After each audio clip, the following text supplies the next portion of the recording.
अब हम लोग जो है इलेक्ट्रिसिटी की क्लास करेंगे सर के साथ और बहुत सारी चीजें सर आपके साथ शेयर करेंगे। समय हो गया है तो हम चाहेंगे कि सर अपनी क्लास। ये कौन से क्लास के स्टूडेंट्स हैं सारे? 9वीं से 12वीं। ओ अच्छा अच्छा। तो वो कई लोगों ने तो सब पढ़ रखा होगा ऑलरेडी। मैं तो 9वीं सोच करके आया था कि 9 के बच्चे हैं। अच्छा, तो इलेक्ट्रिसिटी क्या होती है? इलेक्ट्रिसिटी पता है? बिजली कहाँ कहाँ होती है? घरों में होती है। अच्छा, कैसे? कारखाने में होती है। अच्छा, घर में कहाँ होती है? अच्छा अच्छा, ओके। तो पंखे तक बिजली कैसे पहुंचती है? और वायर तक कैसे पहुंचती है? वायर के पास तो खजाना नहीं होगा पंखे तक पहुंचाने के लिए। तारों जो तार लगे हैं घर में, उसमें कहाँ से पहुंचती है? पावर हाउस से पहुंचती है। ओके, तो चलती है क्या वहां से? चल के पावर हाउस तो दूर है ना, तो वहां से चल के आती होगी हमारे घर के अंदर में। इलेक्ट्रॉन्स चल के आते हैं। इलेक्ट्रॉन्स जो मुक्त होते हुए वो आते हैं चल करके ना। हाँ, तो कैसे चल के आते हैं? उनका रास्ता कहाँ है? वहां भी वायर है ना। पावर हाउस से भी फिर वायर चलते हैं, पोल तक आते हैं, फिर पोल से होकर के हमारे घर तक आते हैं। उन्हीं तारों में से होकर के बिजली चलती है। हाँ, तो वही तो करना है, वही तो पढ़ना है। लेकिन कई सारे शब्द हैं। हाँ, कई सारे शब्द हैं जिनको कि पहले अपने को जानना होता है, तो ज़्यादा विस्तार पूर्वक पढ़ेंगे। अभी तो पता है, हाँ, हमने स्विच दबाया तो स्विच के दबाने के पहले तार में से वो बिजली नहीं जा रही थी, और हमने जब स्विच दबा दिया तो बिजली जाने लग गई, पंखे तक पहुंच गई, ट्यूबलाइट तक पहुंच गई, बल्ब तक पहुंच गई, कूलर तक पहुंच गई, और फिर वहाँ पे जो मोटर वोटर है उसके अंदर घुस के उसको चलाना शुरू कर दिया। ठीक है, तो ये चलती कैसे, क्यों चलती है? अपने आप तो कोई चीज़ चलती नहीं है। चलती नहीं है ना, अपने आप की चलती है? कोई चीज़ पड़ी है, देखो इतनी सारी चीज़ें पड़ी, कोई चल रही है क्या? और इसको चलाना होगा तो हमें क्या करना पड़ेगा? फोर्स लेना पड़ेगा, फोर्स करना पड़ेगा। तो तारों में अगर वो बिजली चलती है तो कोई धक्का दे रहा होगा ना उसको। बिना धक्का दिए तो कोई चलता नहीं है, पड़ा ही रहता है। स्विच दबाने से धक्का कौन देने लग जाता है? जब तक स्विच नहीं दबाए तब तक कोई धक्का नहीं दे रहा है, और स्विच दबाते ही वो सब तार के अंदर जो भी कुछ है वो बिजली जिस भी रूप में है उसको धक्का लग के और चलना शुरू कर देती है, खट खट खट खट खट खट खट खट, है ना। तो पहला प्रश्न क्या बना कि ये बिजली होती क्या है, क्या चलता है तार के अंदर, क्या चलता है? आप स्विच दबाओ या ना दबाओ, तार तो एक ही जैसा दिखता है, एक ही जैसा दिखता है ना। ऊपर में प्लास्टिक रहते हैं, प्लास्टिक को हटा दोगे तो अंदर से क्या निकलेगा? कॉपर का वायर निकलेगा। अब जब स्विच दबाते हैं या स्विच नहीं दबाते हैं तो कॉपर वायर तो वैसा ही रहता है, उसको तो कुछ होता नहीं है। तो उसके अंदर से कुछ चलता है ना, तो अंदर से क्या चलता है? चलता क्या है? बिजली जब कहते हैं हम, तार में से बिजली चल रही है, कौन चल रहा है? तार के अंदर बैठा होगा, तार के अंदर ही बैठा होगा ना, तभी तो तार के अंदर से जा रही है वो बिजली। तार के अंदर से होकर के बिजली टुक टुक टुक टुक टुक टुक ऐसे जा रही है, तो तार के अंदर में बैठी हुई है। कैसी है वो जो बैठा हुआ है, वो क्या है, कौन है, को कैसे चलना शुरू करता है, पहले है क्या चीज जो चलती है, फिर जो चलती है वो क्यों चलती है? हाँ? तो क्या चलता है तार के अंदर? हाँ, इलेक्ट्रॉन्स चलते हैं। अच्छा, हाँ, प्रोटॉन्स नहीं चलते। अच्छा, इलेक्ट्रॉन्स होते हैं ना, और क्या होते हैं? प्रोटॉन्स होते हैं, और क्या होते हैं? न्यूट्रॉन्स होते हैं। सबको पता है सबको? किसी को ऐसा है जो कि ये नाम न जानते हो, इलेक्ट्रॉन प्रोटॉन वाले? और ये इलेक्ट्रॉन प्रोटॉन न्यूट्रॉन और ये सब मिलके क्या बनते हैं? ये इलेक्ट्रॉन कहाँ रहते हैं, कहाँ पे कैसे रहते हैं ये? आपने बोला इलेक्ट्रॉन, प्रोटॉन और न्यूट्रॉन, 3 चीज बोली ना। गुड। इसमें है क्या? सारे इलेक्ट्रॉन एक जगह, सारे प्रोटॉन्स एक जगह, सारे न्यूट्रॉन्स एक जगह, ऐसे हैं क्या? ऐसे नहीं है ना। तो कैसे रहते हैं ये इसके अंदर? मैटर के अंदर, ये मैटर है ना, ये सब मैटर ही है, जितना हम देख रहे हैं सब मैटर है। मैटर के अंदर में इलेक्ट्रॉन होते हैं, प्रोटॉन्स होते हैं, न्यूट्रॉन्स होते हैं, लेकिन कैसे रहते हैं वो? ऐसा है क्या कि सब जिसको जहां मर्जी हो, इतना बड़ा भैया ये मैटर है, अब जिसको जहां जाना है जाओ, जितने इलेक्ट्रॉन से घूमो फिरो, नाचो कूदो, लड़ाई करो, झगड़े करो, जो कुछ भी करना है करो, सारे प्रोटॉन सब फ्री है, जिसको जिधर मर्जी हो जाओ आओ, सारे न्यूट्रॉन। ऐसा है क्या यहाँ पे? तो कैसा है?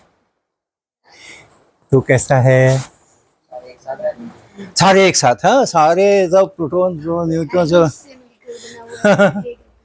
हाँ, जो मैटर है ना अपना, ये जो मटेरियल है, इस मटेरियल के छोटे छोटे पार्टिकल्स है ना, ये छोटा हो गया, और छोटा करेंगे तो और छोटा हो जाएगा, छोटे छोटे से मिलकर के ये बना हुआ है, राइट? जैसे इस कमरे के अंदर में इतने सारे लोग बैठे हैं, तो हर किसी का अपना अपना 2 हाथ है ना, 2 हाथ है ना, और 2 पैर है ना।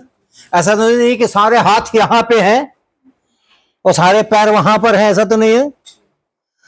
हाँ, हाथ पैर सब जो है वो बॉडी के अंदर है, शरीर के अंदर है, और एक एक शरीर अलग अलग है। वो सारे शरीर मिलकर के कमरे में इतने सारे लोग बैठे, ठीक है। तो जैसे हम कहें कि भाई यहाँ कितनी आंखें हैं, तो कितने लोग हैं गिन लेंगे। कितने? 20 है। कितने? देखो तो गिनो तो कितने, जल्दी से गिनो।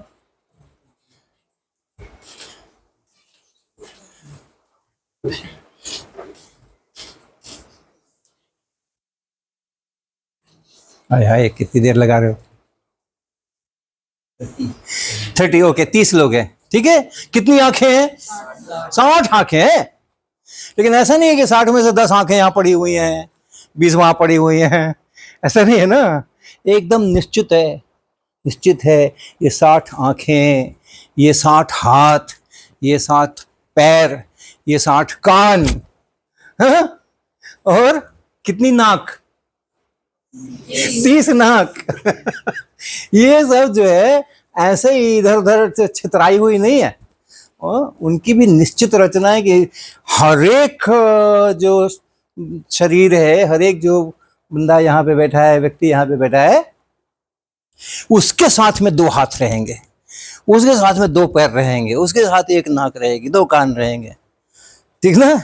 ऐसे ही इस मटेरियल में भी जो प्रोटॉन्स, न्यूट्रॉन्स और इलेक्ट्रॉन्स हैं, आ जाओ जिसको आना है, आ जाओ। जहाँ जगह मिले वहां बैठो, उधर भी कुर्सियां हैं।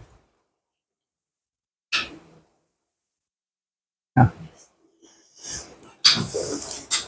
तो उसी तरह से इसके अंदर में जितने सारे प्रोटॉन्स हैं, जितने सारे न्यूट्रॉन्स हैं, जितने सारे इलेक्ट्रॉन्स हैं, वो सब, उनका भी एक एक, जैसे एक एक शरीर है ना, वैसे वहां पे एक एक एटम है।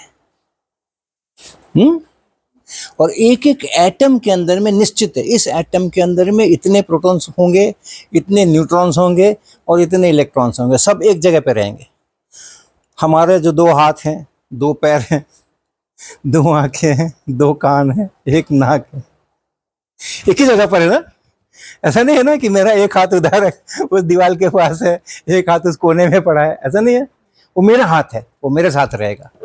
ऐसे ही एटम का, वो एक एटम के इतने सारे प्रोटॉन्स हैं, वो उसके साथ रहेंगे, उसके अंदर रहेंगे। इतने सारे न्यूट्रॉन्स हैं उसके, उतने सारे न्यूट्रॉन्स वहां रहेंगे। उतने सारे इलेक्ट्रॉन्स हैं, उतने सारे इलेक्ट्रॉन्स रहेंगे, मिलके एक एटम बनेगा। और ऐसे ऐसे बहुत से एटम्स होंगे, सब मिलकर के ये चौक बनेगी, सब मिलकर के ये टेबल बनेगी, सब मिलकर के ये घड़ी बनेगी, सब मिलकर के ये बोतल बनेगी, जितना भी मैटर देखते हैं हम, जितना भी पदार्थ देखते हैं, वो सब ऐसा ही होता है। ठीक है, तो एटम जो है उसमें, उसके अंदर में ये जो प्रोटॉन और न्यूट्रॉन है वो सब इकट्ठे छोटी सी जगह के अंदर में घुसे रहते हैं। एक एटम में जितने भी इलेक्ट्रॉन होंगे या प्रोटॉन होंगे वो सब एक जगह पे घुसे होंगे। कॉपर का एटॉमिक नंबर किसको याद है? 24, 29। Okay good. अब जैसे तार है, हम लोग इलेक्ट्रिसिटी की बात कर रहे हैं ना, तो तार है, अब चौक की बात नहीं करेंगे, तांबे के तार की बात करेंगे। तो अपना जो तांबा होता है, कॉपर जिसको कहते हैं, कैसे रंग का होता है? भूरा होता है। अच्छा ओके गुड। तांबे की वो बोतल देखी होगी आपने, पूजा घर के अंदर में भी तांबे के सामान रहते हैं, बर्तन रहते हैं, तो तांबा होता है, उसी का तार ये रहता है अपना, इसके अंदर में जितना भी तार है। अब ये जो तांबा है, इस तांबे का जो एटम है, इस तांबे का जो एटम है उसमें 29 प्रोटॉन्स हैं एक एक एटम में। जैसे हमारे एक एक शरीर के अंदर में दो दो हाथ हैं, वैसे एक तांबे के एक एक एटम के अंदर में कितने प्रोटॉन है? 29। और ये कितने न्यूट्रॉन कितने हैं? कितने हैं? लगभग नहीं, 29 नहीं हो सकते, 29 नहीं हो सकते। 26 के साथ उधर 31 होते हैं, तो 31 होना चाहिए न्यूट्रॉन्स। और जितने प्रोटॉन उतने ही इलेक्ट्रॉन।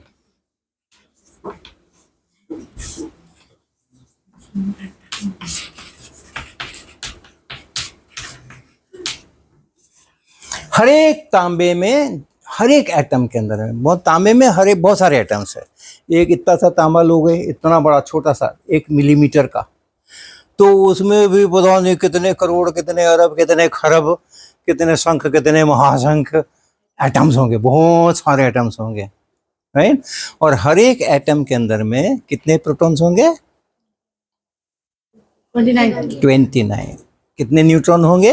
31। और कितने इलेक्ट्रॉन होंगे? 29। और ये सारे 29 प्रोटॉन्स, ये सारे 29 प्रोटॉन्स और 31 न्यूट्रॉन्स इकट्ठे एक साथ रहते हैं, इकट्ठे एक साथ। एटम जितना भी बड़ा है उसके सेंटर के ऊपर बैठे रहते हैं, सब के सब, सारे प्रोटॉन्स और सारे न्यूट्रॉन्स। ठीक है, तो एटम कल्पना करना, दिखेगा तो नहीं, एटम दिखेगा क्या? नहीं दिखेगा ना, क्योंकि हम कह रहे इतने से इसका एक छोटा सा कण भी लोगे तो उसके अंदर भी जाने कितने अरब, कितने खरब, कितने शंख, कितने महाशंख वो एटम्स हैं, तो दिखने वाले तो है नहीं। लेकिन आप कल्पना करना, लोगों ने चूंकि मशीनों से देखा है इसलिए कह रहे, शास्त्रों में नहीं लिखा है, लोगों ने मशीनों से देखा है इसलिए कह रहे। तो ये इतने सारे जो ये कितने पार्टिकल कितने हो गए ये दोनों मिलकर के? 60 हो गए ना, 29 + 31। ये सारे 60 पार्टिकल एक जरा से के उस एटम के भी अंदर में जरा से में घुसे हुए। अब क्या बच गए? वो जो इलेक्ट्रॉन्स है, ये इसके आसपास जो जगह है, इतना बड़ा एटम है, तो इनके अंदर में घूम फिर रहे, इन्हीं के अंदर में रहते हैं, इन्हीं के अंदर में सारे ये जो 29 इलेक्ट्रॉन्स हैं वो घूमते फिरते इधर उधर उधर उधर उधर। ठीक है, लेकिन जब कॉपर सॉलिड बनाते हैं तो एक एक एटम सब सटे सटे रहते हैं ना, है सटे सटे रहेंगे ना, एक दूसरे से सट सट के सब रहते हैं। तो जब सट सट के रहते हैं उस समय में हर एक एटम अपने पड़ोसी एटम के साथ बातें करेगा ना, जो उसके बगल में, ठीक बगल में, उसके साथ बातें करेगा, उसके साथ कुछ कुछ आदान प्रदान करेगा, मेरा चीनी दे दो, घट गई, मेरा दूध कम हो गया, आप दे दो, ऐसा चलेगा ना, कुछ कुछ चलेगा अपना पड़ोसियों के साथ जैसे चलता है। ये कॉपर के एटम्स अकेला अकेला रहेगा तो ऐसे रहेगा, अगर अकेला अकेला रहेगा तो ऐसा रहेगा।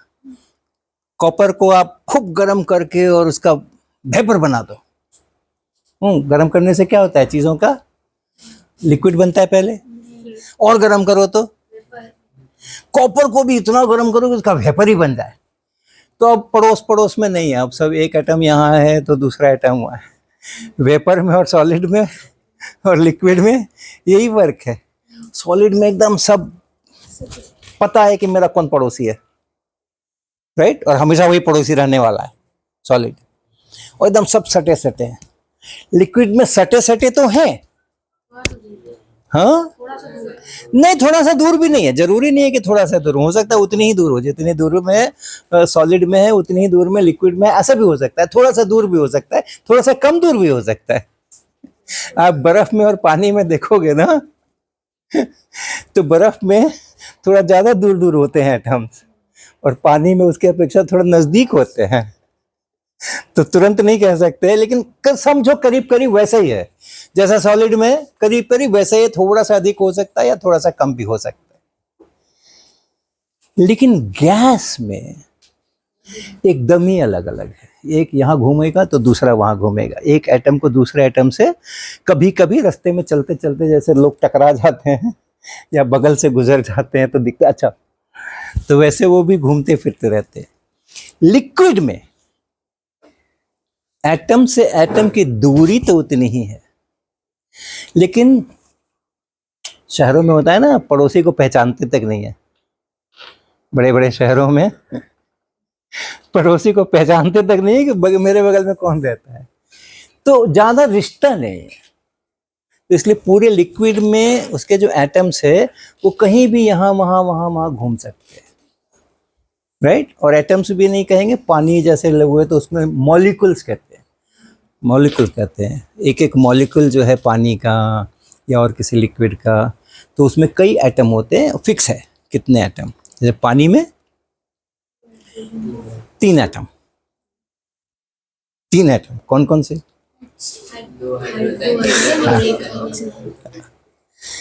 अलग अलग नाम है ना, हाइड्रोजन, ऑक्सीजन, कॉपर, ये सब अलग अलग नाम है ना, होने ही चाहिए सबके, यहाँ पे सबके अलग अलग नाम है, तो वहाँ भी अलग अलग नाम होते हैं। तो जो पानी होता है उसके जो उसका जो सबसे छोटा वाला पार्टिकल है उसको मॉलिक्यूल कहते हैं। उसमें 2 हाइड्रोजन के एटम होते हैं और एक ऑक्सीजन का एटम होता है, और वो पूरा मॉलिक्यूल साथ साथ ऐसा घूमता फिरता रहता है। तीनों साथ साथ रहेंगे तभी पानी बनेगा, ऐसा घूमते फिरते रहते हैं। तो वो ये मॉलिक्यूल अभी बगल बगल में तो है, लेकिन कोई दिक्कत नहीं है, ये मॉलिक्यूल इसको छोड़ करके चला जाएगा कहीं, और दूसरा मॉलिक्यूल वहां पे चलाएगा, वो इसके उधर चला गया, वो उधर चला गया। तो पानी के जो मॉलिक्यूल्स हैं वो एक दूसरे के बगल में तो हैं, लेकिन वैसे बंधे हुए नहीं है, एक दूसरे के साथ ऐसा रिश्ता नहीं है कि मैं तुम्हें छोड़ कर नहीं जाऊंगा, तुम मुझे छोड़ के नहीं जाना। सॉलिड में वो रिश्ता है, जो सॉलिड होते हैं, ये जैसे ये सॉलिड है, सॉलिड में ये रिश्ता है कि जो मॉलिक्यूल्स हैं उसके या एटम्स हैं उसके, वो एक दूसरे के बगल बगल वाले एकदम पक्का पता है कि मेरा पड़ोसी कौन है, यही रहने वाला है, इसी के साथ जिंदगी गुजारना है, दूसरा नहीं आने वाला यहाँ पे, तब वो सॉलिड है, ये छोड़ के नहीं जाएगा, मॉलिक्यूल से मॉलिक्यूल या एटम से एटम छोड़ के नहीं जाएगा। जो बगल वाला होगा वो हमेशा बगल वाला ही रहेगा, तब वो सॉलिड है। और अगर ये छोड़ के जा सकता है, यहाँ कोई बंधन नहीं है, इतना ज़्यादा आकर्षण नहीं है, इतना ज़्यादा दोनों के अंदर में प्यार मोहब्बत नहीं है, तो ठीक है, अच्छा है, कोई लड़ाई भी नहीं है, लेकिन कोई नहीं, वो अपना इधर से उधर चला गया, उधर से उधर चला गया, तो अदल बदल होता रहता है, ठीक है। तो ऐसा सॉलिड, लिक्विड और गैस का मामला है। तो हम तांबे की बात कर रहे हैं। मेरा तार किस चीज़ का बना है, हाँ, कॉपर का बना है ना, तांबे का, तो हम इसकी बात कर रहे हैं। अब ये सारे इसके जो एटम्स हैं तांबे के, वो जब सब बगल बगल में आ जाते हैं तो आपस में जो उनका चलता है उसके कारण से इस 29 इलेक्ट्रॉन में से, हर एक एटम के पास कितने हैं, 29, इस 29 में से एक इलेक्ट्रॉन जो सबसे दूर वाला है, जो भीतर भीतर जो प्रोटॉन्स न्यूट्रॉन्स अंदर में घुस के बैठे हुए हैं, उसका भी एक नाम है। ये पूरा सारे प्रोटॉन और सारे न्यूट्रॉन मिलकर के भी एक नाम है। क्या बोलते हैं इसको?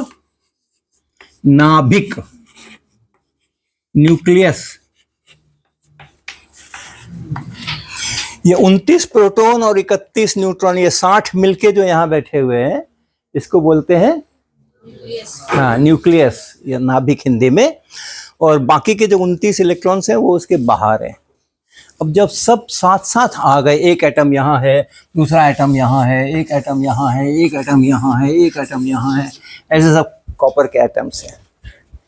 तो इस 29 इलेक्ट्रॉन में एक इलेक्ट्रॉन जो सबसे दूर है न्यूक्लियस से, उसको सब आज़ाद कर देते हैं।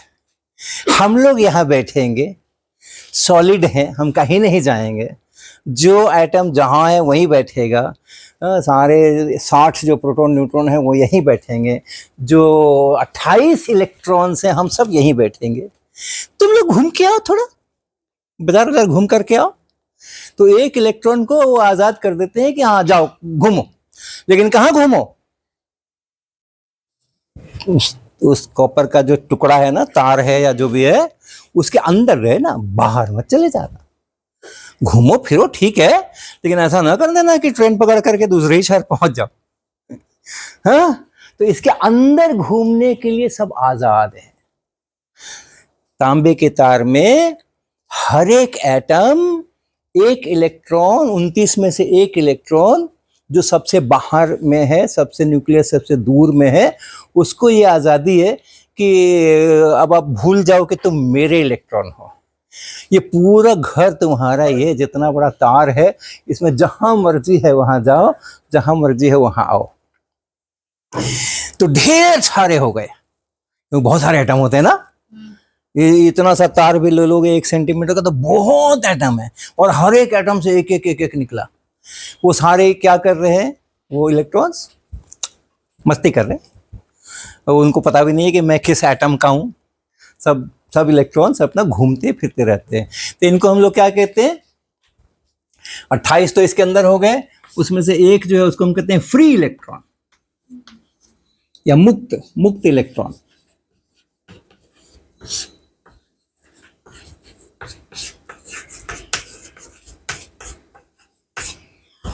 ठीक, ये जो मुक्त इलेक्ट्रॉन है ना, तांबे के तार में जो मुक्त इलेक्ट्रॉन है, तांबे का तार है क्या यहाँ पे? सब तांबे का ही है, कोई भी उठा लेंगे तो तांबे का ही मिलेगा।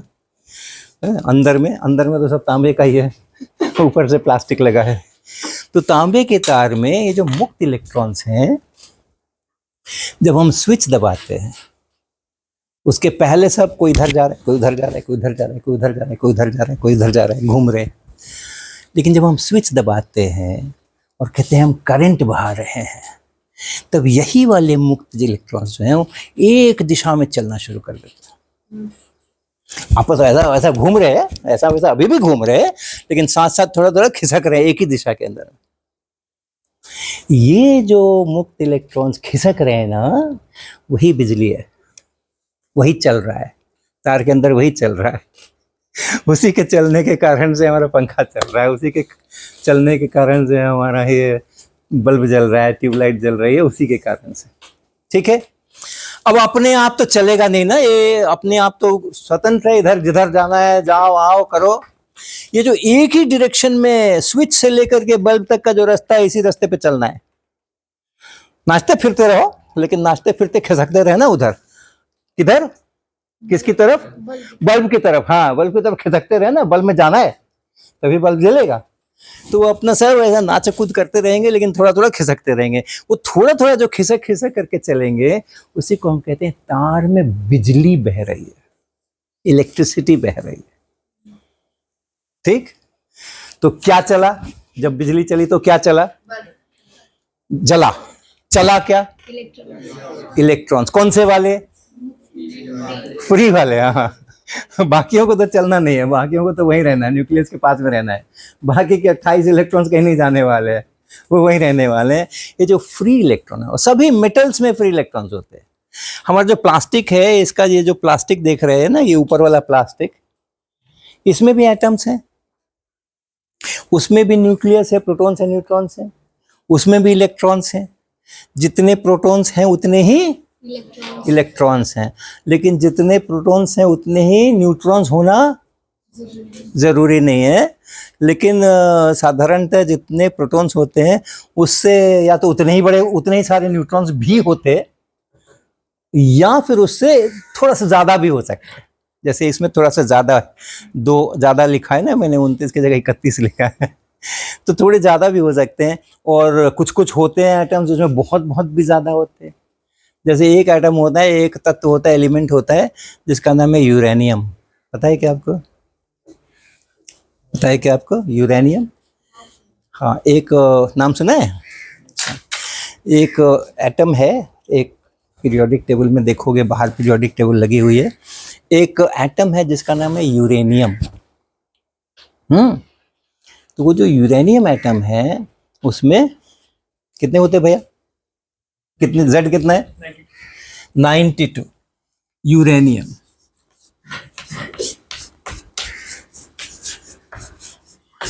नाइन्टी 92 प्रोटॉन्स है। हाँ, और कितने बच गए? वो 235 से घटाओ तो जरा 92 को, 3, बताओ बताओ क्या लिखूं? घटाना है, क्या लिखूं?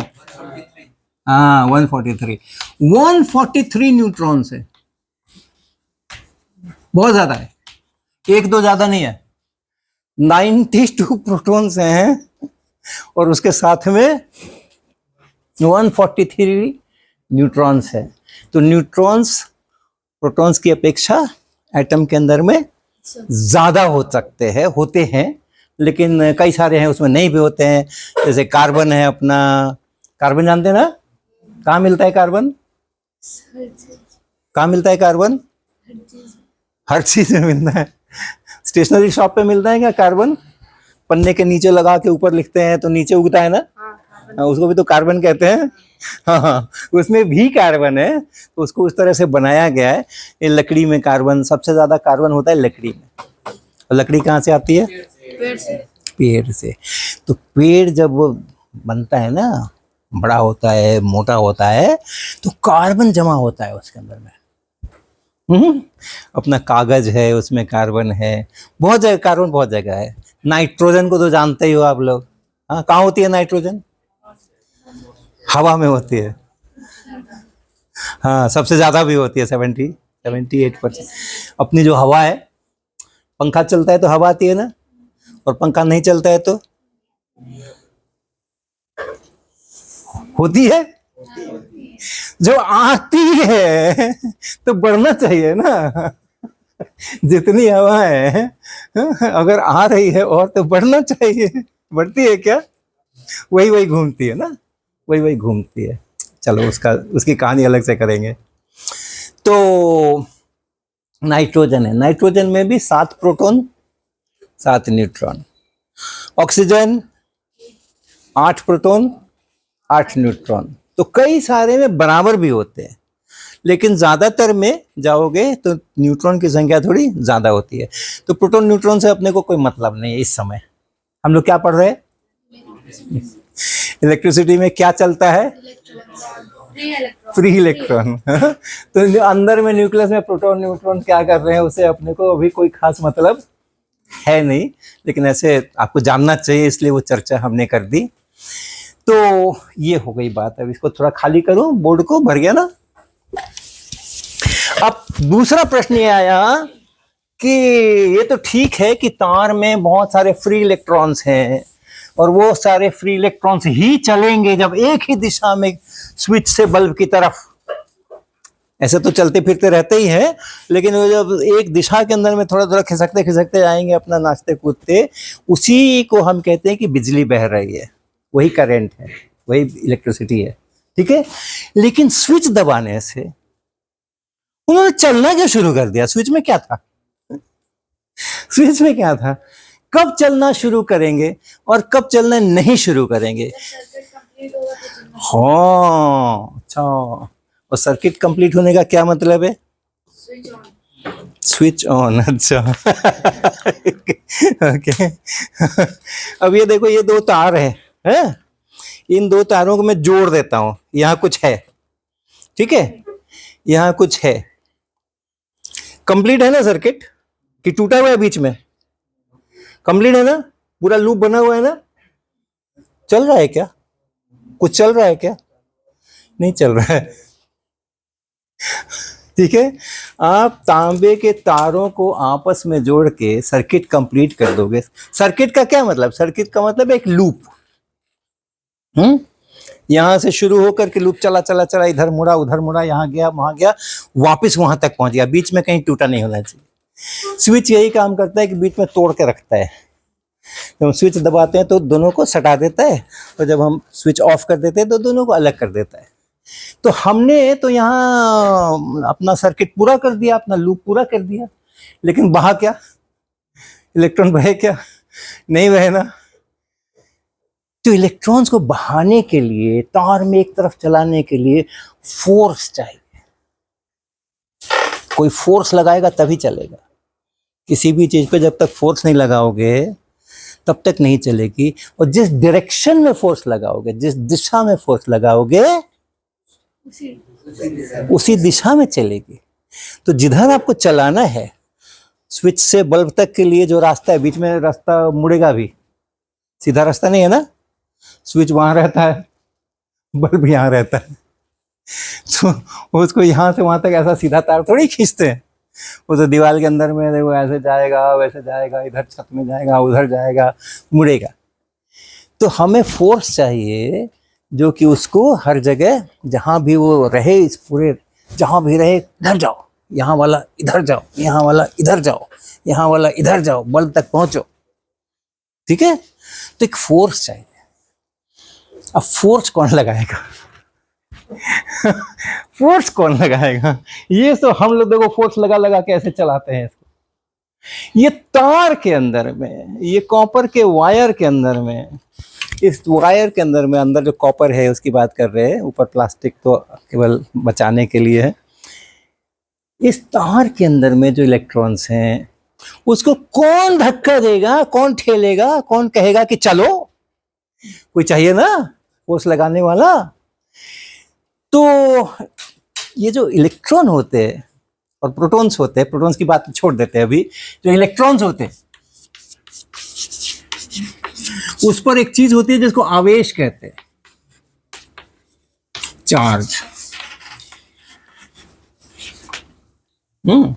आवेश कहते हैं। हर एक इलेक्ट्रॉन के ऊपर आवेश है, उसको नापते हैं कितना आवेश है, कितना चार्ज है, राइट। जैसे आपको मास का पता है ना, ग्राम में हम नापते हैं, कितने ग्राम का इसमें मास है, कितने लीटर का इसमें वॉल्यूम है, आयतन है, कितनी लंबाई है, ऐसे नापते हैं ना चीज़ें। तो इसी तरीके से इलेक्ट्रॉन के अंदर जो आवेश होता है, चार्ज होता है, उसको भी नापते हैं, और उसकी भी एक यूनिट होगी। जैसे लंबाई नापेंगे तो हम कहेंगे इतने सेंटीमीटर है, इतने मीटर है, ऐसे बोलेंगे ना। कपड़ा खरीदने जाते हैं तो क्या बोलते हो? कितना कपड़ा दे दे?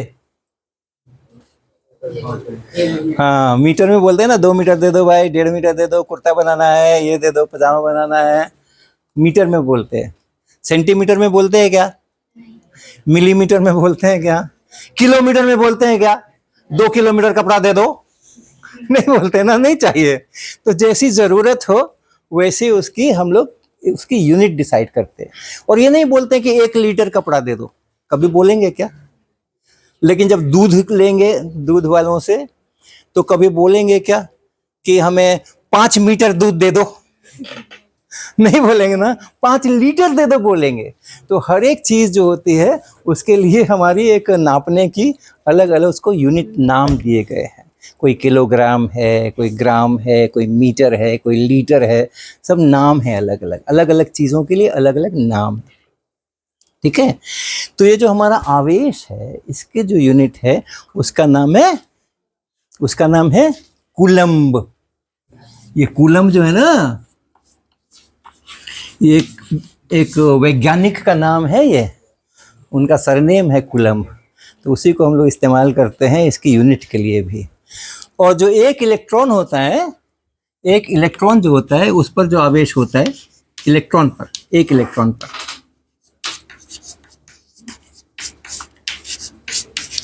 इस पर जो आवेश है वो होता है, एक तो नेगेटिव होता है, माइनस में होता है, और कितना होता है 1.6 10 पे पावर ना -19, और सी लिखते हैं कूलम के लिए।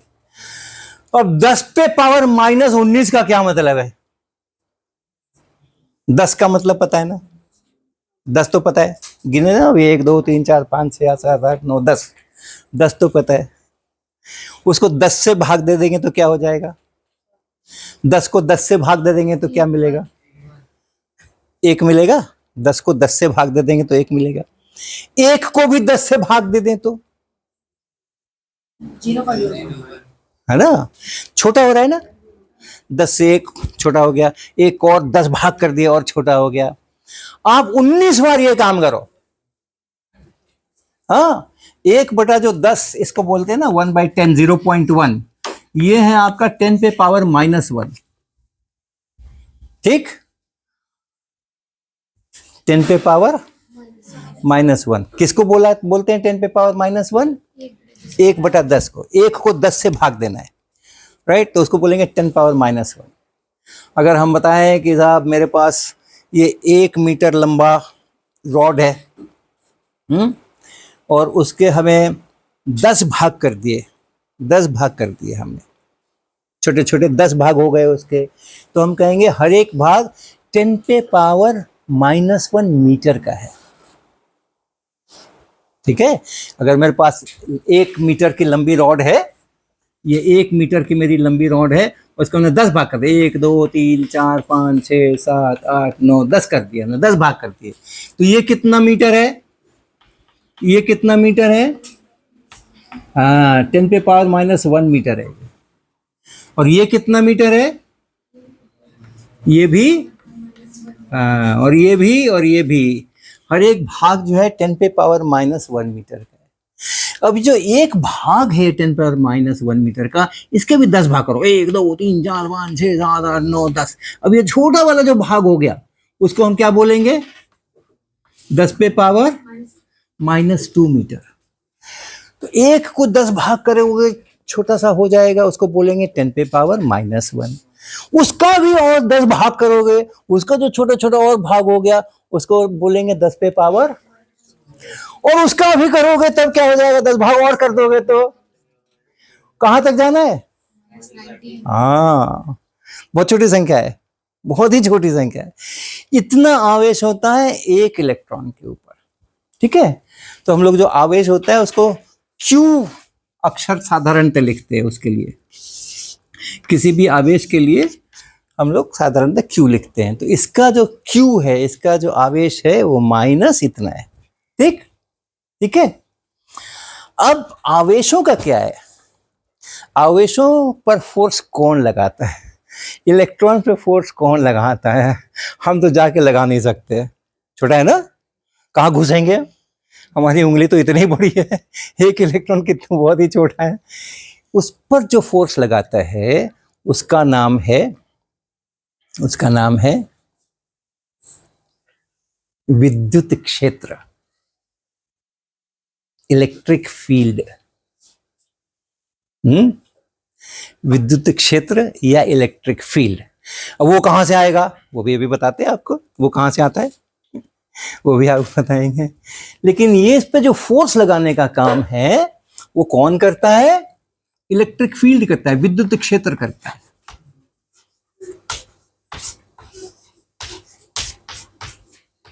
और उसको ई लिखते हैं, कैपिटल ई। इसकी भी अपनी दिशा होती है। अच्छा, ये जो चौक अभी हम यहां से छोड़ दें तो क्या करेगी ये चौक? कौन फोर्स लगाएगा? हाँ, अर्थ फोर्स लगाएगी ना। तो जो ये मास होता है, ये जो द्रव्यमान होता है, इसमें कितना मटेरियल बैठा हुआ है, केजी में जिसको, किलोग्राम में जिसको नापते हैं या ग्राम में जिसको नापते हैं, जो मास होता है द्रव्यमान, उस पर फोर्स कौन लगाएगा? ग्रेविटी, अर्थ फोर्स लगाएगी, राइट। इसी तरीके से जो आवेश है उस पर कौन फोर्स लगाएगा?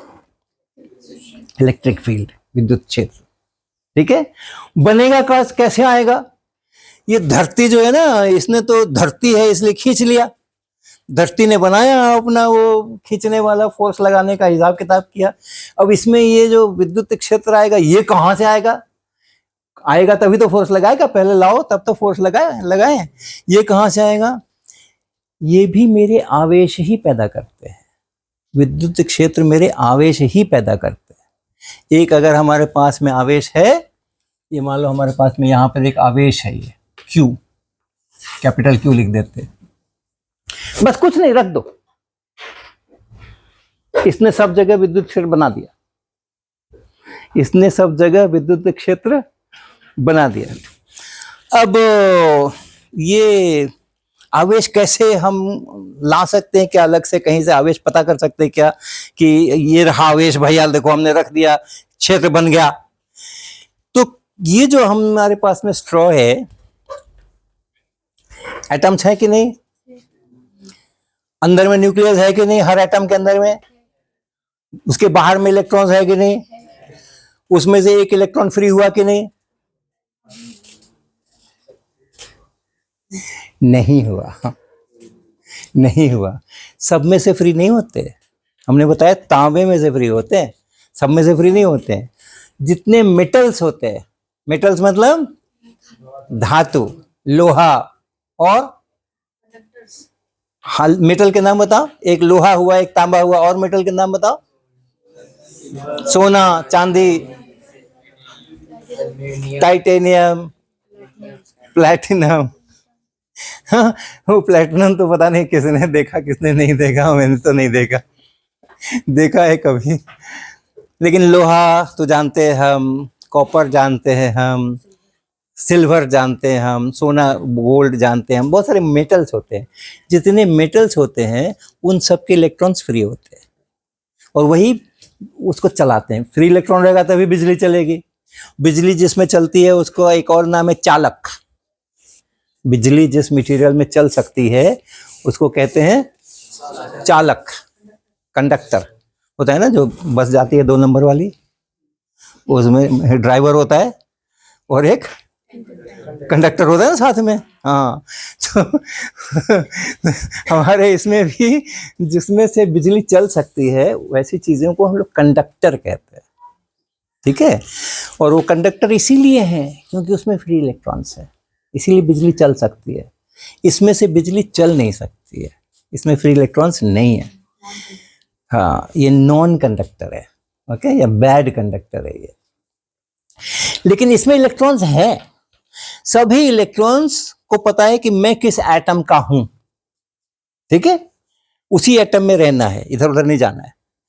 लेकिन अगर किसी ने इसको बरगला दिया, घर में कहते हैं ना, घर में रहना, बाहर नहीं जाना। हाँ, लेकिन अगर किसी ने इसको आकर के और चॉकलेट वॉकलेट दिखा करके बच्चे को कहा, अरे आ जाओ देखो हम तुमको ये खिलाएंगे वो खिलाएंगे, तो बच्चा क्या करता है? उसके साथ भाग लेता है। तो इसमें भी हमारे सारे इलेक्ट्रॉन्स अपने अपने एटम्स के साथ उनको रहना है। लेकिन अगर हम इसको ऐसा रगड़ के शुरू कर दें, ये जैसे ये कपड़ा रखा हुआ है, इससे ऐसे ऐसे रगड़ना शुरू कर दें, तो कुछ इलेक्ट्रॉन्स जो हैं या तो इसमें से इसमें चले जाते हैं रगड़ने से, या तो इसमें से इसमें चले जाते हैं अपना एटम छोड़ करके। ठीक ना? तो अगर इसमें से इलेक्ट्रॉन बाहर चला गया तो पहले बराबर थे ना, जितने प्रोटॉन उतने ही इलेक्ट्रॉन। अब उसमें से कुछ इलेक्ट्रॉन चले गए तो क्या अधिक हो गया? प्रोटॉन की संख्या अधिक हो गई। और प्रोटॉन्स पर होते हैं पॉजिटिव चार्ज, और उतना ही होता है 1.6 × 10⁻⁹ कूलम हर एक प्रोटॉन के ऊपर। अब चूंकि प्रोटॉन ज्यादा है, इलेक्ट्रॉन कम है, तो इस पर आवेश आ गया। पहले 0 था, जितने प्रोटॉन उतने इलेक्ट्रॉन।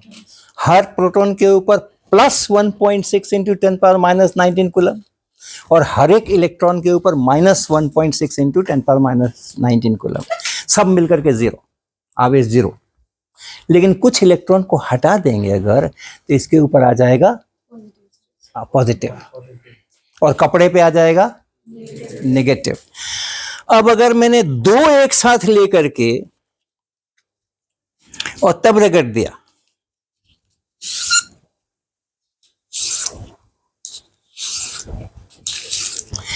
तो इस पर नेगेटिव आया, इस पर पॉजिटिव आया। क्यों?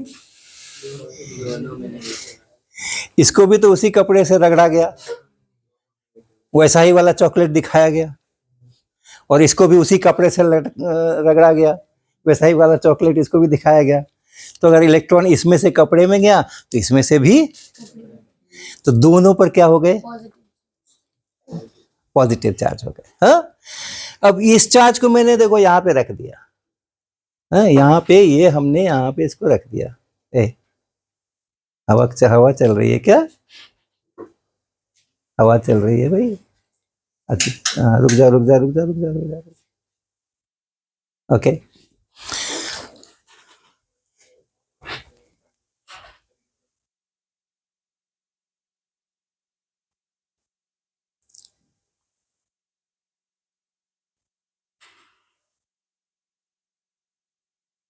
क्या हुआ? कुछ हुआ क्या? कुछ खास हुआ नहीं। Okay okay. क्या होता है ना कि बरसात के दिनों में जो आवेश होते हैं वो हवा में भी भाग जाते हैं। इलेक्ट्रॉन्स जो इधर से उधर जा रहे हैं ना, वो हवा में भी भाग जाते हैं और हवा से आ भी जाते हैं, तो इसलिए वो जीरो का जीरो ही कई बार रह जाता है।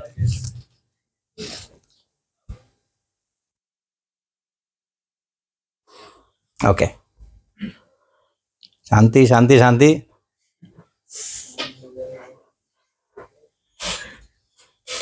ये देखो क्या किया इसने, क्या किया? देखा क्या? क्या किया?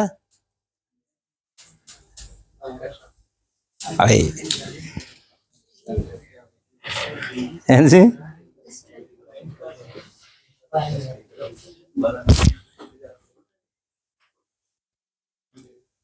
क्या कर रहा है? भगा रहा है ना अपने से दूर। तो इस पर जो आवेश है उस पर फोर्स लगा ना, घूमा ना। अभी नहीं घूम रहा है, अभी जो उस पर आवेश है उस पर फोर्स नहीं लग रहा है, बल नहीं लग रहा है। लेकिन जब इसको लेकर के जाते हैं तो इसने क्या किया? इस आवेश ने विद्युत क्षेत्र पैदा किया। ये आवेशित है, अभी आवेशित है, ये इसमें है पॉजिटिव चार्ज। यहाँ भी क्षेत्र है, विद्युत क्षेत्र, यहाँ भी विद्युत क्षेत्र, इलेक्ट्रिक फील्ड यहाँ भी है, यहाँ भी, सब जगह इसने इलेक्ट्रिक फील्ड पैदा किया हुआ है। अब आसपास कुछ और नहीं है, आवेश दूसरा नहीं है, तो इलेक्ट्रिक फील्ड पड़ा है अपना, ठीक है। लेकिन जब हमने इसके आसपास में इसको भी ले आया है तो इस इलेक्ट्रिक फील्ड ने इस पे फोर्स लगा दिया, क्योंकि इलेक्ट्रिक फील्ड का काम है आवेश पर, इलेक्ट्रिक फील्ड का काम है आवेश पर फोर्स लगाना। जब कभी भी इलेक्ट्रिक फील्ड होगा और आवेश उसमें पड़ा होगा तो वो इलेक्ट्रिक फील्ड आवेश पे फोर्स लगाएगा। तो तार में से करंट बहाने के लिए मुझे क्या चाहिए? इलेक्ट्रिक फील्ड चाहिए, ठीक है। ओके, अब वो इलेक्ट्रिक फील्ड कैसे आएगा वो भी देखते हैं, लेकिन उसके पहले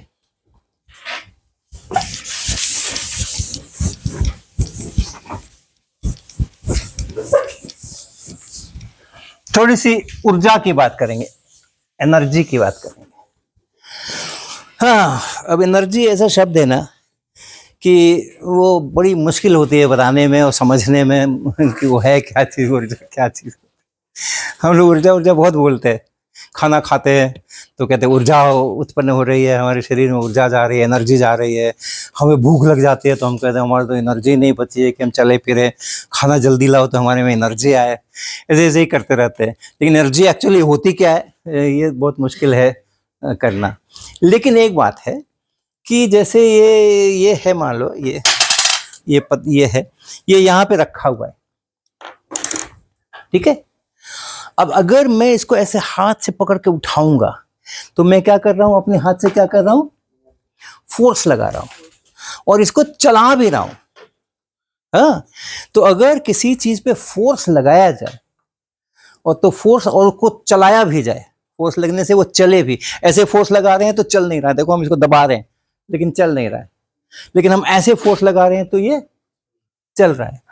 तो जब फोर्स लगे और फोर्स के ही डायरेक्शन में वो चलना भी, चले भी, तो हम कहते हैं कि हमने इस पर कुछ काम किया, कुछ काम किया ना, फोर्स लगाया, फोर्स लगा के उसको चलाया, तो हम कहते हैं कि हमने उसको कुछ काम किया, कार्य किया, ठीक है। और ऐसा फोर्स लगा रखे हम कि चल नहीं रहा, फोर्स तो लगा रखे हैं लेकिन चल नहीं रहा है, तो हम क्या बोलते हैं, हमने इस पर कोई काम नहीं किया।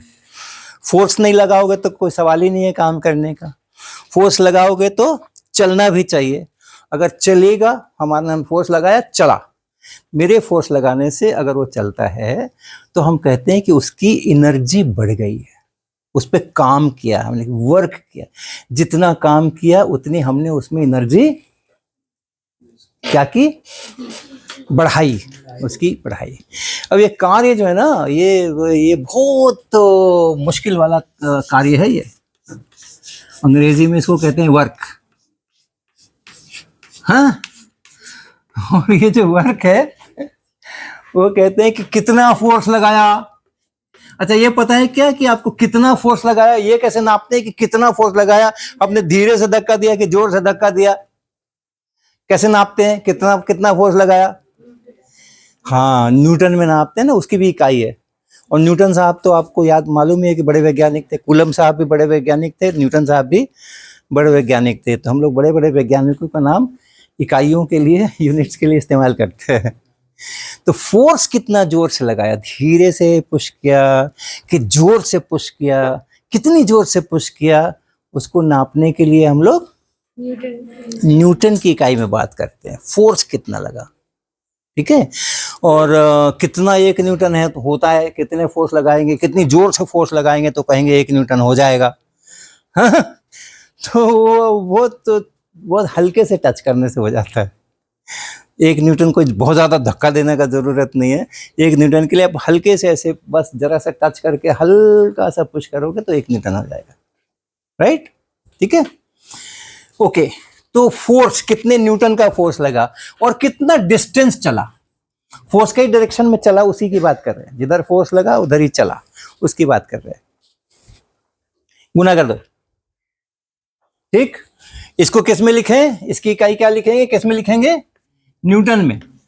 5 न्यूटन लगाया फोर्स हमने, 20 न्यूटन लगाया फोर्स, 30 न्यूटन लगाया, 25 न्यूटन लगाया न्यूटन में।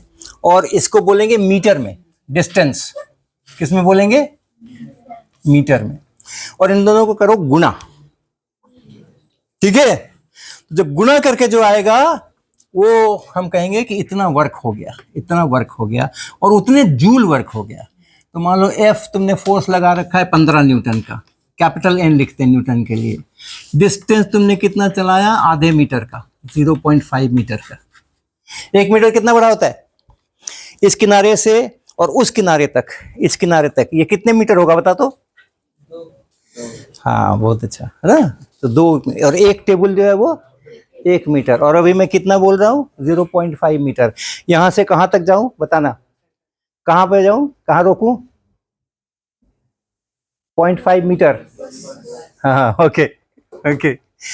तो ये अगर मैंने किसी चीज पे फोर्स लगा के, और कितना फोर्स लगाया मैंने, 15 न्यूटन का फोर्स लगाया, और उसको यहां से चला करके हम यहां तक ले गए 0.5 मीटर तक, तो मैंने कितना काम किया, मैंने कितना काम किया बताओ तो। क्या लिखें यहां पे, एफ की जगह क्या लिखें, लिखे ना, और डी की जगह क्या लिखें, लिखें। हाँ, ये जो डिस्टेंस चलाया मैंने, कितना डिस्टेंस चलाया, और फोर्स मैंने कितना लगाया, तो फोर्स लिखा, डिस्टेंस लिखा, उसको मल्टीप्लाई किया। तो 15 को 0.5 से मल्टीप्लाई करेंगे तो कितना आएगा, गुना करेंगे तो कितना आएगा, 7.5 आएगा, आएगा ना, ठीक है। 15 को अगर हमने 0.5 से मल्टीप्लाई करेंगे तो फिर ये 7.5 आने वाला है। और न्यूटन को मीटर से गुना करना है। मल्टीप्लाई करना है ना, इकाइयों को भी गुना करना पड़ता है, और इकाइयों को जोड़ना, घटाना, गुना करना, भाग करना, जैसे संख्याओं में करते हैं वैसे हमें इकाइयों में भी करना पड़ता है। ठीक, लेकिन उसके तो पहाड़ा पता नहीं है अपने को। एक न्यूटन एक क्या, ऐसा तो कर नहीं सकते ना, उसका तो टेबल पता नहीं है। तो वो एक जो कार्य हुआ उसकी अलग इकाई है, उसका नाम है, और उसका नाम है, वो तीसरे साइंटिस्ट का नाम है जूल, जूल साहब, और उसको लिखते हैं कैपिटल जे, जूल। इतना वर्क किया मैंने, जब फोर्स लगाया हमने तो हमने कितना वर्क किया, इतना वर्क किया। अगर और कहीं ऊर्जा बर्बाद नहीं हो रही हो तो मैं जितना वर्क करूंगा उतनी ऊर्जा उसकी बढ़ जाएगी। कोई भी फोर्स अगर मैं लगाता हूं किसी चीज के ऊपर और उसको डिस्प्लेस करता हूं, उसको चलाता हूं, उसको खिसकाता हूं, और जिस दिशा में मैंने फोर्स लगाया उसी दिशा में मैंने उसको खिसकाया, तो उतनी ऊर्जा बढ़ गई उसकी। राइट?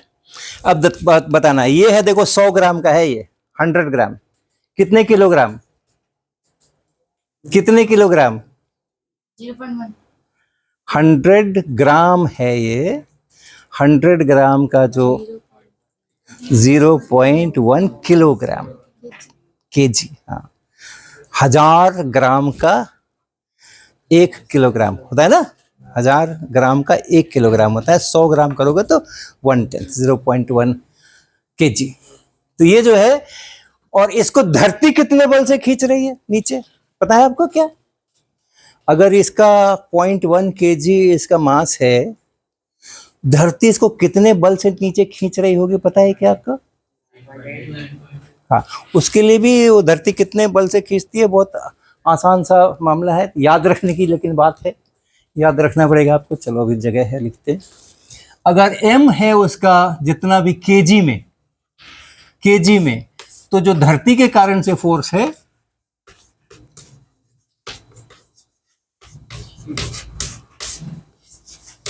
उस m को जो केजी में आपने लिखा है आप गुना कर दीजिएगा किससे, 9.8 से। उतने न्यूटन का बल धरती लगाती है।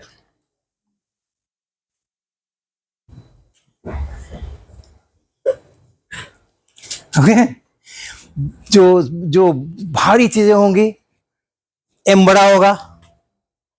ये हमारा 0.1 केजी का है, हम 1 केजी का ले लेंगे, 10 केजी का ले लेंगे, 20 केजी का ले लेंगे, उठ जाएगा ना 20 केजी की, नहीं उठेगा? उठा लोगे? 20 केजी उठा लोगे? हाँ, हम बड़ा ले लेंगे तो धरती भी उसको ज्यादा बल से खींचेगी। जितने केजी उतने 9.8 से मल्टीप्लाई कर, तो उतने बल से धरती खींचती है। तो अभी ये हमारा 100 ग्राम है, ये 0.1 केजी है, तो ये हो गया 0.1, और किससे मल्टीप्लाई करें? न्यूटन। तो इसको क्या लिखते हैं, ये दोनों गुना करके कैसे लिखेंगे इसको?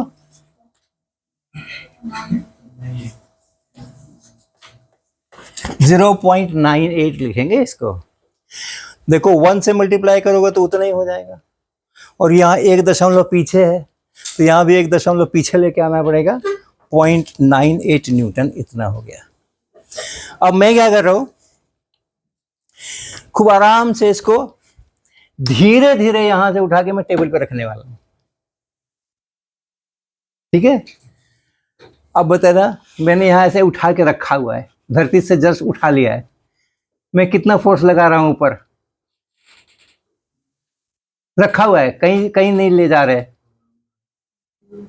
धरती कितने से नीचे खींच रही है? 0.98 से खींच रही है। मैं कितने से ऊपर धक्का दे रहा हूं? 0.98 से ही दे रहा हूं ना। धरती नीचे, मैं ऊपर, कैंसिल, जितना उधर उतना ही इधर, 0.98 उधर, 0.98 इधर, एक उधर खींच रहा है, एक इधर खींच रहा है, मिलके 0 हो गया। तो मैंने भी इसके ऊपर फोर्स लगाया है, और कितना फोर्स लगाया है? 0.98 न्यूटन का। और यहाँ से यहाँ तक ये कितना डिस्टेंस होगा, यहाँ से यहाँ तक बताओ तो कितने मीटर होगा, ये हाइट कितने मीटर होगी?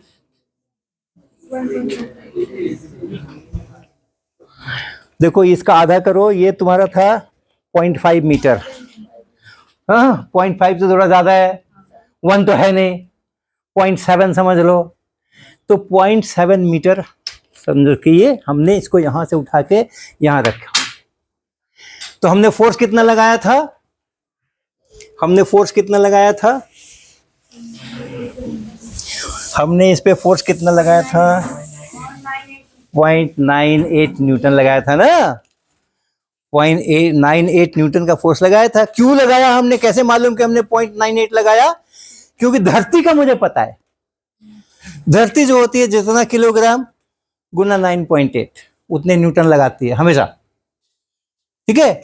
तो इसलिए धरती वाला मुझे पता था कि भाई चलो वो 0.1 100 ग्राम का है, 0.1 kg का है, तो धरती ने इतना फोर्स लगाया और मैंने भी उतना ही फोर्स लगाया। धीरे धीरे उसको उठा करके हमने टेबल पे रखा है।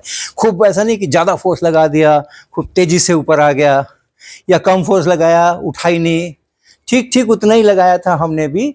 ज़रा सा ज़्यादा लगाया होगा, बहुत मामूली सा एक बार उठाने के लिए, लेकिन फिर हमने उसको इतने ही से लेके चला। तो हमने फोर्स लगाया इसके ऊपर, मैंने फोर्स लगाया इतना, और कितनी दूरी चलाया हमने? हाँ 0.7 मीटर। तो मैंने कितना काम किया मेरे द्वारा? काम, कार्य, वर्क। क्या करना है वर्क निकालने के लिए? क्या करना है? हाँ दोनों को मल्टीप्लाई करना है। तो इसको और इसको मल्टीप्लाई करना है। बताओ 7 8 5 7 9 63 और 5 68। डेसिमल कहाँ लगेगा? हाँ राइट। और ये न्यूटन और मीटर को गुना करेंगे तो क्या आएगा? नहीं, न्यूटन और मीटर को गुना करेंगे तो क्या आएगा? इसको इससे मल्टीप्लाई किया तो इतना आ गया, और इस न्यूटन को इस मीटर से मल्टीप्लाई करना है। 0.68। अच्छा 0.68 है, ओके गुड, ओके राइट। 3 पीछे जाना है, 2 इधर से 1 इधर से, 3 पीछे। हाँ जूल, हाँ न्यूटन को मीटर से गुना करते हैं तो जूल आता है। तो मैंने कितना काम किया? 0.686 जूल का काम किया। तो मैंने इसकी एनर्जी बढ़ा दी है। ये जो नीचे पड़ा था और हमने टेबल पे रख दिया है, तो हमने उसकी एनर्जी कितने जूल से बढ़ा दी?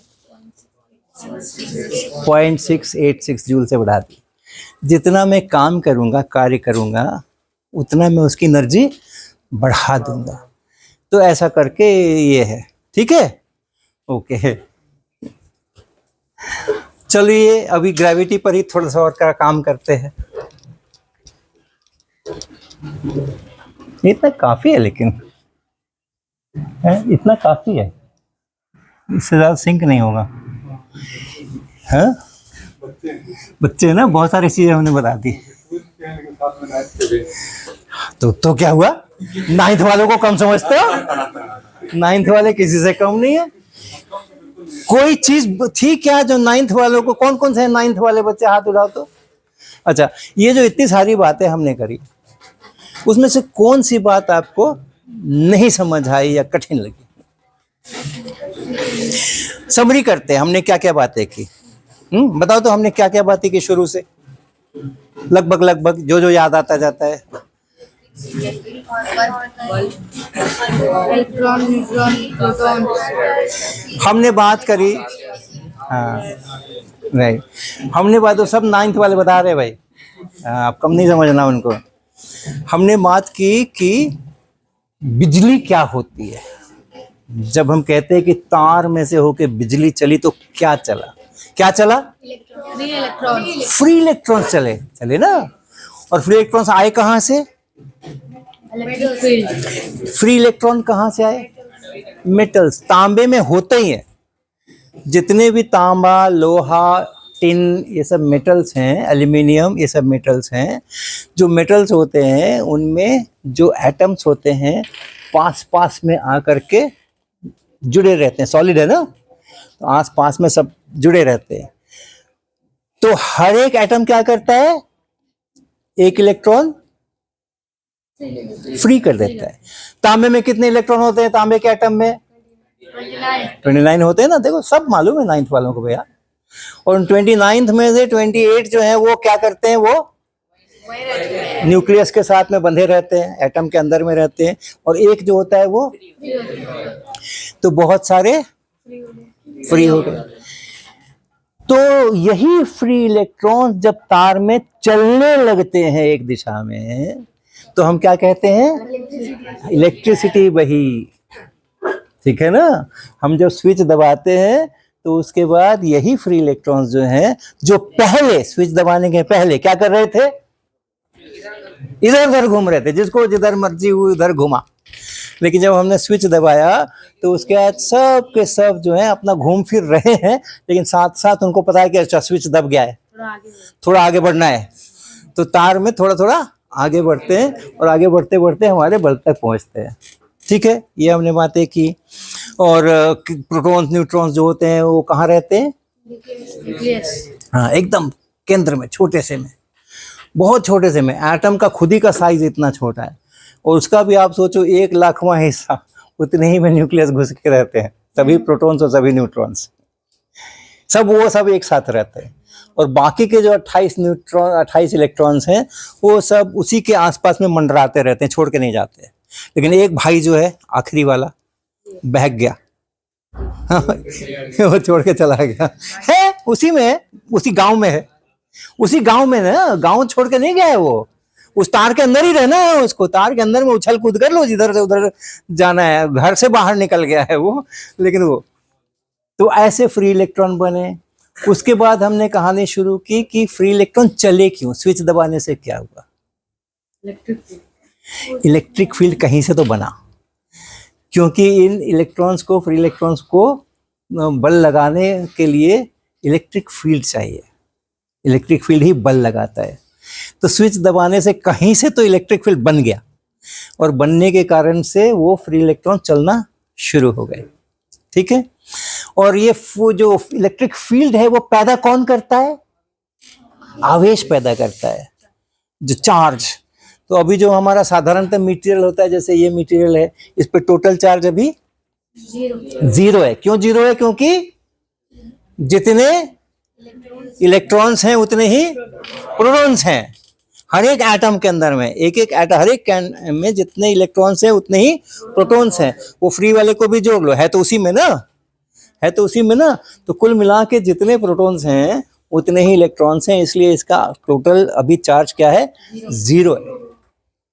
और जो प्लास्टिक है, जैसे हमारी स्ट्रॉ, इस तरह की जो बिना कंडक्ट करने वाली चीज है, उनमें सभी इलेक्ट्रॉन्स क्या करते हैं, सारे के सारे इलेक्ट्रॉन्स, एक एटम के सभी इलेक्ट्रॉन्स बंधे रहते हैं, कोई भी फ्री नहीं होता। प्लास्टिक में कोई भी इलेक्ट्रॉन, मेटल्स में होते हैं केवल, ठीक है ना, लकड़ी में नहीं होंगे, पत्थर में नहीं होंगे, प्लास्टिक में नहीं होंगे। तो जो चीजें में से इलेक्ट्रिसिटी नहीं बहती है, इसीलिए नहीं बहती है क्योंकि फ्री इलेक्ट्रॉन नहीं है बहने के लिए, इसीलिए नहीं बहती है। तो उनमें फ्री इलेक्ट्रॉन्स नहीं है, सबके सब बंधे हैं। लेकिन अगर रगड़ दे किसी चीज से पकड़ करके तो क्या होता है, क्या होता है, कुछ इलेक्ट्रॉन्स फ्री नहीं होते हैं, वहां से हट के दूसरे में चले जाते हैं, जिससे रगड़ते हैं उसमें चले जाते हैं। ये नहीं कि अब फ्री हो गए, अब वो पूरे में यहाँ वहाँ घूमेंगे, ऐसा नहीं है। जब हमने रगड़ा का कपड़े से उस स्ट्रॉ को, तो कुछ इलेक्ट्रॉन्स जो हैं स्ट्रॉ के, वो स्ट्रॉ को छोड़ करके कपड़े में घुस गए। तो मेरा कपड़ा भी चार्ज हो गया, कैसा, ऋण की धन, ऋण, नेगेटिव, इलेक्ट्रॉन बढ़ गए वहां पे। और ये जो था स्ट्रॉ, वो कैसा चार्ज हो गया, पॉजिटिव चार्ज। इलेक्ट्रॉन्स निकल गए तो प्रोटॉन्स बढ़ गए, अब इलेक्ट्रॉन से ज्यादा हो गए प्रोटॉन्स, पॉजिटिव चार्ज। और जो चार्ज होते हैं वही फील्ड पैदा करते हैं। वो हमने दिखाया आपको कि एक स्ट्रॉ रखी थी, उस पर भी चार्ज था, और दूसरी स्ट्रॉ थी, उस पर भी चार्ज था, और इसने फील्ड पैदा किया। और ये पड़ी थी, घूमने के लिए आज़ाद थी, उसको तो मैंने हाथ में पकड़ा हुआ था, वो तो घूमने के लिए आज़ाद थी नहीं। तो इसके आवेश ने फील्ड पैदा किया, और उस आवेश के कारण, इस आवेश के कारण से फील्ड पैदा हुआ। उस फील्ड में ये वाली स्ट्रॉ है, और ये चलने के लिए थोड़ी आज़ाद है, बोतल के ढक्कन पे रखी हुई है, तो फट से भागना शुरू कर दिया उसने। ठीक है, तो आवेश ही इलेक्ट्रिक फील्ड बनाता है, और इलेक्ट्रिक फील्ड दूसरा आवेश कोई अगर उसको दिख जाए तो उस पर फोर्स लगाता है, और फोर्स लगाने से चीज़ें चलती हैं। अगर पड़ी हो तो बिना फोर्स लगाए नहीं चलती है। तो अब हम आएंगे कि वो स्विच दबाने से कैसे वहाँ आवेश आया या कैसे वहाँ पर बना, उस पर हम करेंगे बातें, कल करेंगे।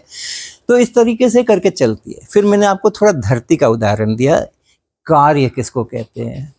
हमारे जो आम भाषा में जो कार्य कहते हैं ना, काम, वर्क, मतलब क्या क्या काम करते हैं भाई?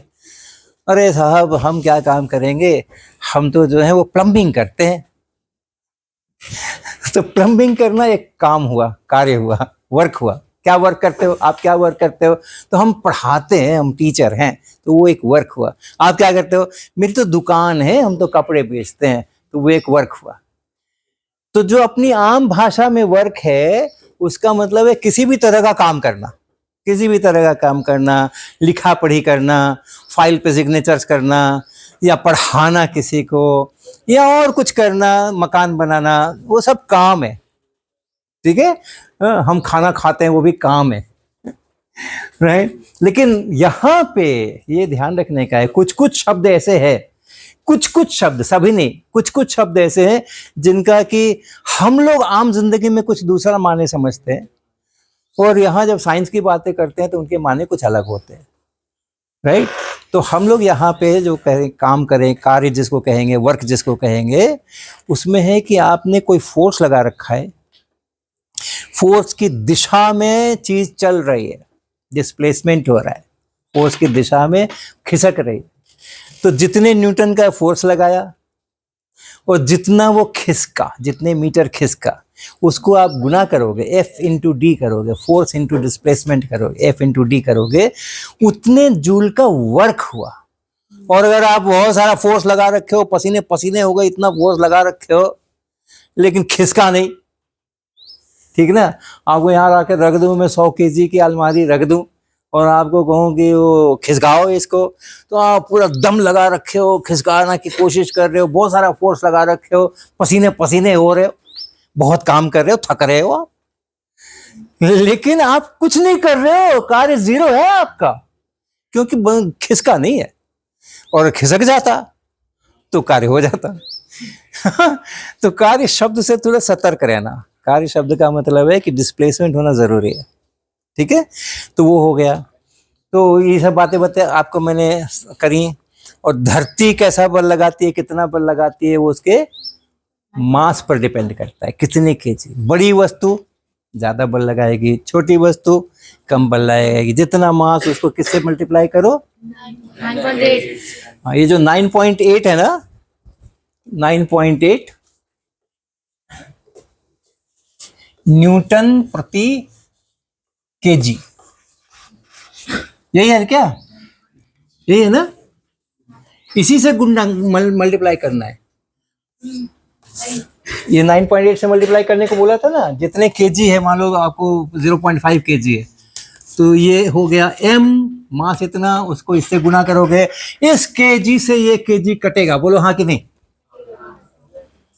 कटेगा ना, एक ऊपर में एक नीचे में है, बट्टा में एक ऊपर है एक नीचे है, तो वो कट गया, तो न्यूटन आ जाएगा ना। तो धरती के कारण से जो बल है वो न्यूटन में आएगा, हर एक बल न्यूटन में आएगा। तो न्यूटन में बल आएगा तो उसके लिए आपको ये न्यूटन पर केजी होना चाहिए, तभी केजी से केजी कटेगा। ये जो चीज है ना 9.8 न्यूटन पर केजी, इसके लिए भी एक अलग सिंबल है, इसको छोटा जी लिखते हैं। हाँ, छोटा जी का क्या मतलब है, कितना? 9.8 न्यूटन पर केजी, पर किलोग्राम। तो इसको स्मॉल जी लिखते हैं। तो धरती के कारण जो फोर्स है,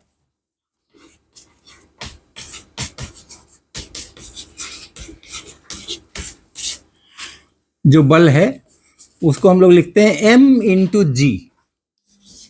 छोटा m इंटू जी। छोटा m जो है उसका मास है केजी में, लिखा हमने यहाँ पे। और ये जो स्मॉल जी है ये ग्राम नहीं है, ये मिलीग्राम नहीं लिख रहे, इसको मिलीग्राम मत पढ़ना। ये हमारी वस्तु का ये है, मास है, ये द्रव्यमान है। और ये जी जो है वो ये वाला जी है, ये वाला जी है। मिलीग्राम के लिए भी स्मॉल m और स्मॉल जी ही लिखा जाता है। वो भी ध्यान रखना। ठीक है, तो इस तरीके से।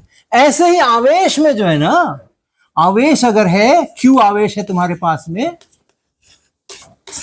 Q आवेश है, किस में नापते हैं आवेश? कूलम में नापते हैं। तो अगर Q आवेश है और जो विद्युत क्षेत्र है, उसको लिखते हैं हम लोग E। तो अगर Q आवेश है कहीं पे और कहीं पे विद्युत क्षेत्र E है, तो उस पर जो बल लगेगा ना, इस आवेश पर जो बल लगेगा F, वो होता है Q इंटू E। वैसे ही गुना करना है, Q इंटू E। जैसे यहां पे हमने ये किया M इंटू G, धरती वाले आकर्षण के लिए मास को इससे गुना करना है। वैसे ही बिजली वाले आवेश के ऊपर जब बल लगना है इलेक्ट्रिक फील्ड के कारण से, तो वो मास नहीं है, Q है, आवेश के कारण से बल लग रहा है और इलेक्ट्रिक फील्ड के कारण से बल लग रहा है। तो वो मल्टीप्लाई करेंगे, उसको गुना करेंगे, तो हमें इस आवेश पर इलेक्ट्रिक फील्ड के कारण कितना बल लग रहा है वो मिलेगा। ठीक, इतनी बात याद रहेगी कल। हाँ, पॉइंट्स आप घर जा करके नोट कर लेना कि कौन कौन सी मुख्य बातें हमने करी हैं, और जो भी 6, 7, 8, 10 बातें की हैं उनको खाली आप नोट कर लेना और उसको कल पढ़ के आ जाना। ठीक है, चलो, ओके।